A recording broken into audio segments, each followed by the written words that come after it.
Hey everyone, welcome to Automatic Reviews. I'm Mark, and I have a very interesting watch for you today. It is the Strela Chronograph. But before I get to that, I'd like to encourage you to follow me on Instagram at Automatic Reviews, and of course to subscribe here, so you can follow along with my watch journey.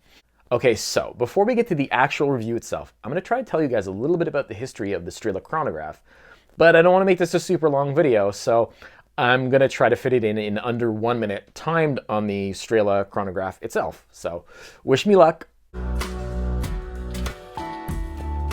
All right, guys, here we go. Strela history in under 1 minute. Strela translates in English to arrow and was appropriately the name used for watches that were originally manufactured in the 60s by a Russian company called Polyot for use in the Russian space program, much like the Omega Speedmaster used by the US. For the consumer market, these watches were sold under the brands Polyot, Seconda, and Strela. In the 60s, the movement used was the 3017, a clone of a column wheel chrono by a company called Venus. In 1974, Polyot bought equipment from Valjoux that had been used to produce their 7734 movement. They altered the design by adding more jewels, a higher BPH, and added shock protection, and the famously reliable 3133 was born. Polyot ceased making the 3133 in the 2000s, and production was taken over by Mactime. Since then, Mactime has also reportedly closed and sold the equipment used to manufacture these movements, so essentially all new watches featuring this movement are new old stock.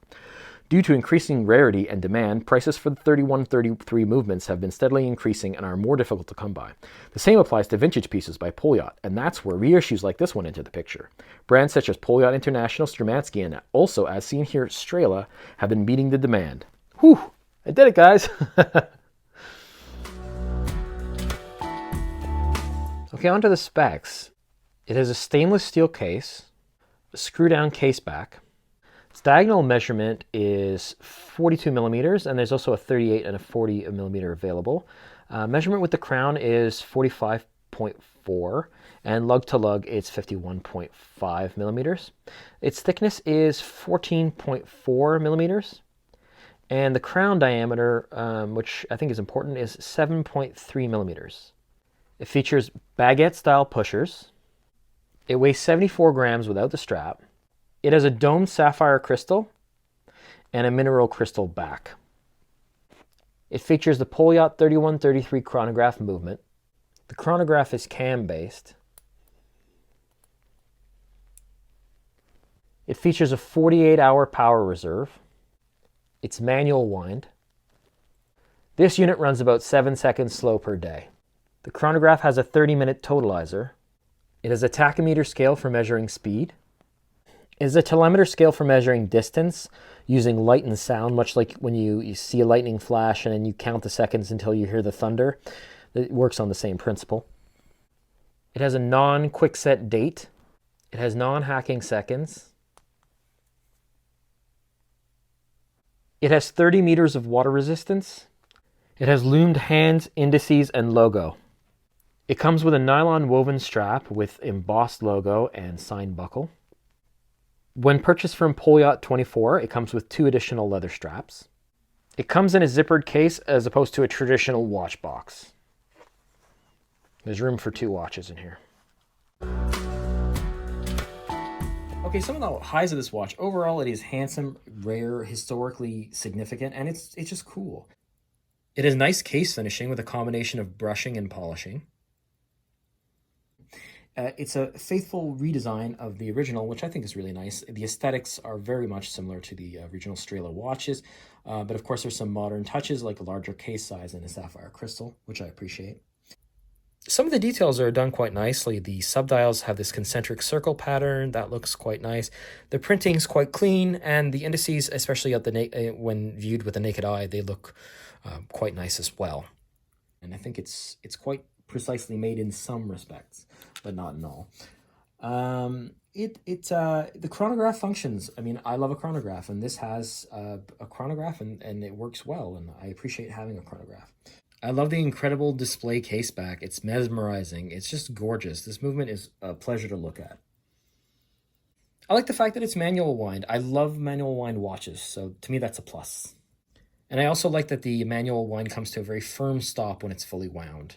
There's no sort of, is it fully wound or not? You can easily tell when it's fully wound. It has a kind of a loud ticking sound, louder than I'm used to, and I think for me that's a plus. I think for some people that might be a negative, but for me that's a high. I like that you can hear this watch working away. That's part of the appeal of mechanical watches to me. I like the domed sapphire crystal. I think domed crystals are pretty, and I think this is no exception. I like the under glass printing of the specs. You can see, like, normally some of the specs that would be like water resistance and the like, that would be etched into the case are actually underneath the glass, and I think that's a pretty cool look. I think the engraving of the limited edition serial number is nice. The engraving's done nicely, and it's a nice touch as well.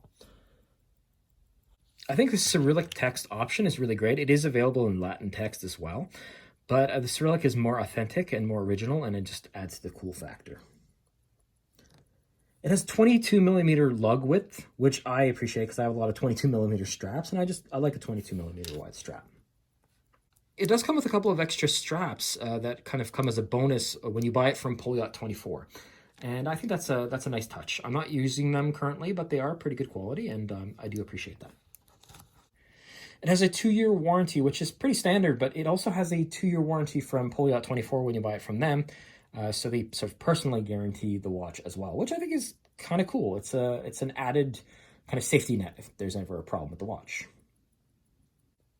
It comes with a pretty good zipper pouch. I really like it. It's got branding on the front, on the inside.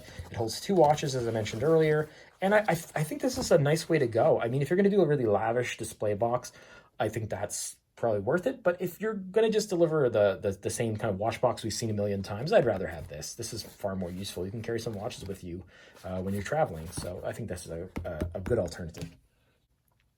Comfort is definitely a high of this watch. It just melts on the wrist. Honestly, it doesn't look like it's a bit thick, and it doesn't look like it would be the most ergonomic watch, but it really is very, very comfortable to wear.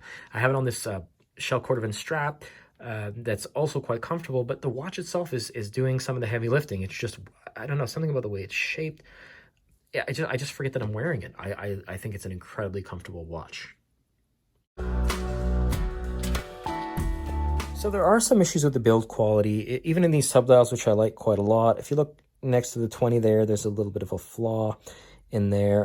The other issues are mainly to do with the hands. Along the edges of the hands, there's some sort of either debris or scratching. And particularly if you look at the seconds hand for the chronograph, there's some definitive sort of flaw there toward the bottom, and with the naked eye it is visible if you look up quite close. It's not something that everyone will notice, but it's definitely not ideal, and I wish that those little details had more attention paid to them.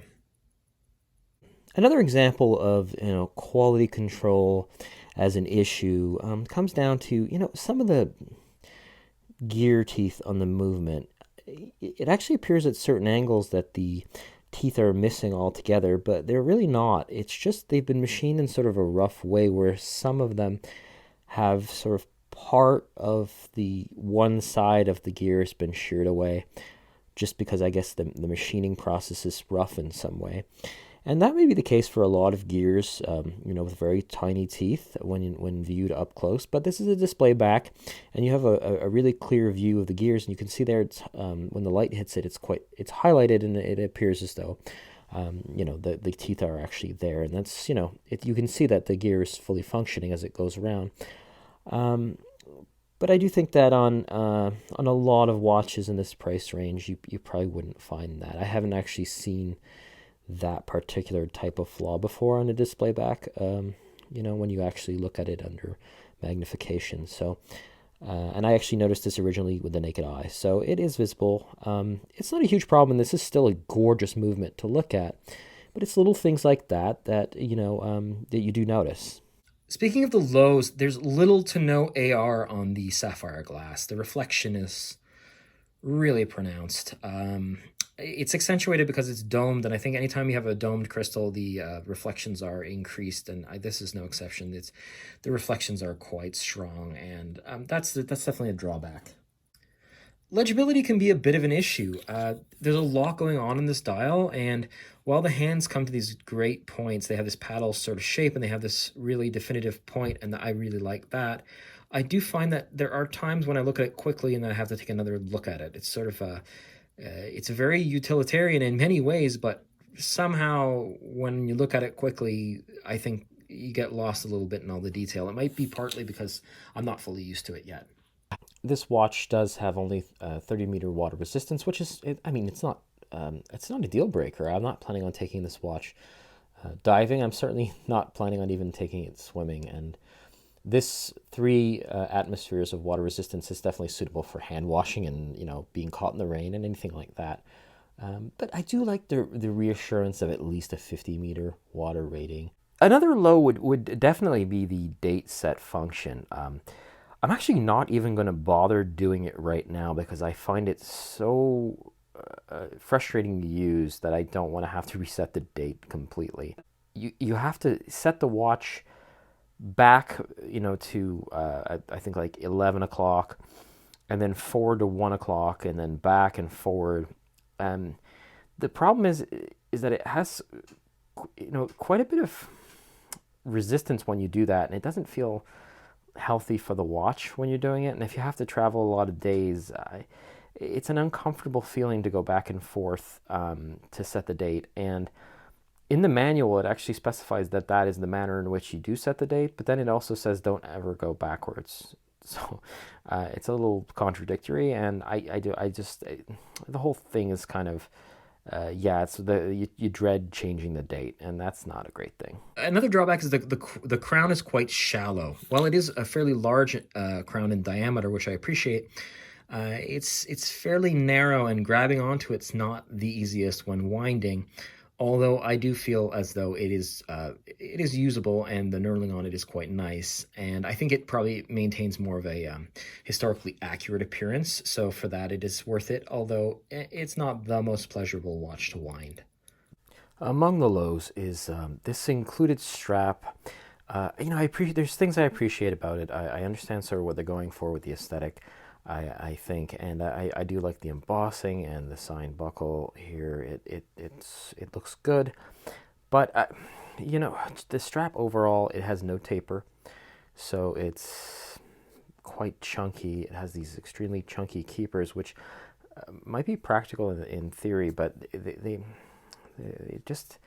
adds to an overall sense that this is sort of a big, somewhat clunky strap. It is flexible, but the underside appears to be some kind of a pleather, and just the comfort against the skin would not be great. I actually haven't worn it with this strap.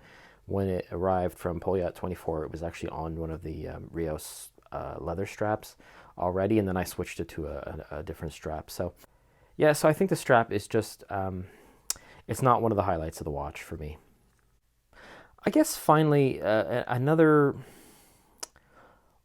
sort of overall low or con with this watch is that its overall value is just not super excellent. I mean, it is a really good watch and it is extraordinarily cool, but for the money, there's just a lot of watches out there which you can buy that will give you a richer feature set, a more robust build. It's not a bad value by any means. And as a matter of fact, I think it's extremely worth the asking price, but you can't call this watch, a super high value for money purchase. And I think that, that's particularly coming down to the build quality and some of the issues that you see with the build quality. I think that's really what makes that a true statement.